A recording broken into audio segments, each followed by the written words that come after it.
목요일 묵상에 나오신 나무교회 성도님들을 환영합니다. 오늘도 함께 예레미야서를 묵상하려고 하는데요. 그 예레미야서 오늘 말씀 속에서 하나님께서 저희들에게 주시는 평안과 또한 저희들에게 주시는 도전들을 살펴보기 원합니다. 오늘 하나님께서 저희에게 주신 말씀은 예레미야서 29장 1절에서 7절 말씀입니다. 함께 드라마 바이블로 말씀 듣고 오시겠습니다. 선지자 예레미야가 예루살렘에서 이 같은 편지를 느부갓네살이 예루살렘에서 바벨론으로 끌고 간 포로 중 남아있는 장로들과 제사장들과 선지자들과 모든 백성에게 보냈는데, 그때는 여고니아 왕과 왕후와 궁중 내시들과 유다와 예루살렘의 고관들과 기능공과 토공들이 예루살렘에서 떠난 후라.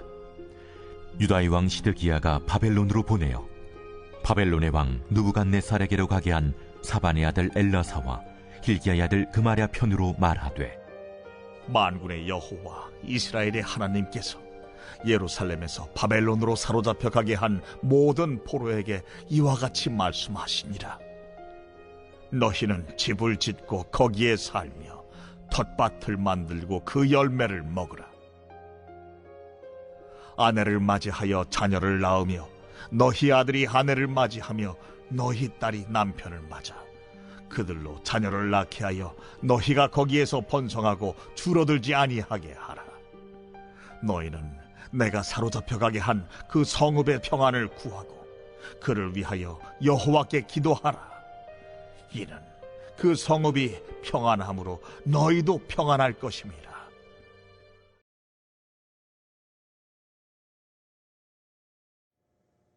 지난 토요 묵상에서 함께 예레미야서 앞부분에 남유다 백성들이 하나님을 의지하지 않은 것에 대하여 살펴보았습니다. 그들은 하나님을 의지하지 않고 이집트와 아수르와 동맹을 맺었습니다. 그리고 그러한 동맹을 통하여 떠오르는 신흥 제국인 바벨론의 위협으로부터 벗어나려고 했는데요. 하지만 하나님께서는 결국 그들을 바벨론 제국에게 넘겨주시게 됩니다. 따라서 바벨론 1차 포로에는 다니엘과 같은 귀족들, 왕의 가족들이 포로로 끌려가게 되었습니다. 그리고 2차에는 예루살렘에 있었던 기술자들과 여호야킨 또한 여고니아 왕이라는 이름을 가진 왕이 같이 끌려가게 되었습니다.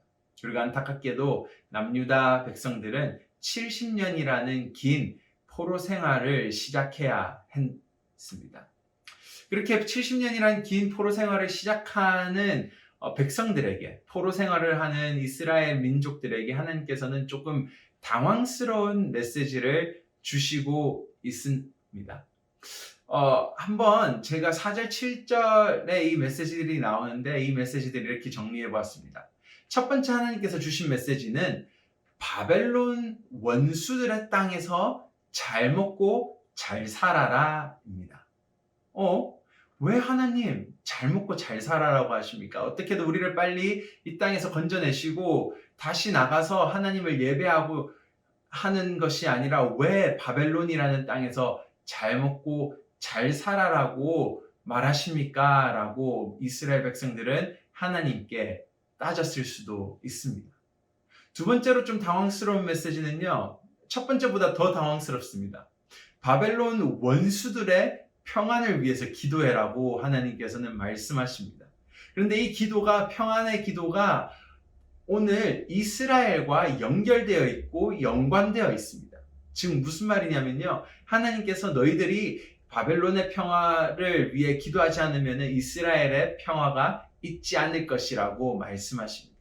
즉 바벨론의 평화가 있어야지만이 이스라엘에게도 평화가 있을 것이라는 말씀을 주셨습니다.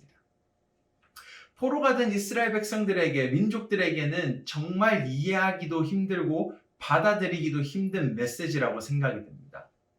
그들을 저주하라는 기도를 하나님께서 말씀해야 되지 왜 그들의 평안을 위해서 기도해야 합니까? 라고 말할 수도 있습니다.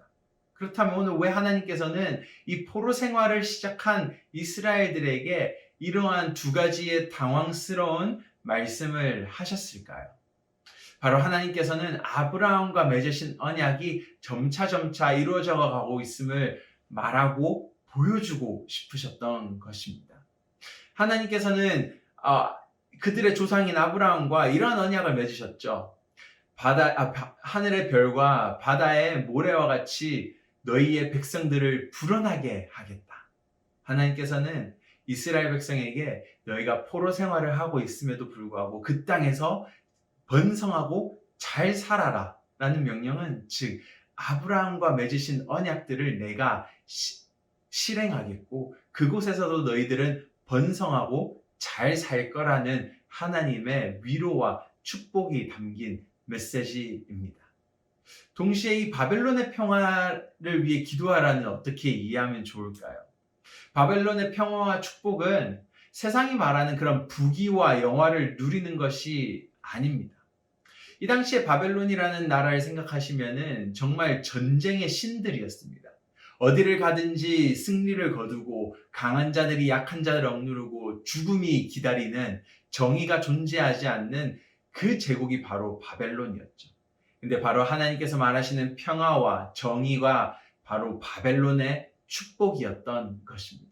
하나님께서는 이스라엘에게 너희가 포로이지만도 이들의 땅 가운데 올바른 평화와 올바른 정의가 일어나기를 기도해라고 명령하셨던 것입니다.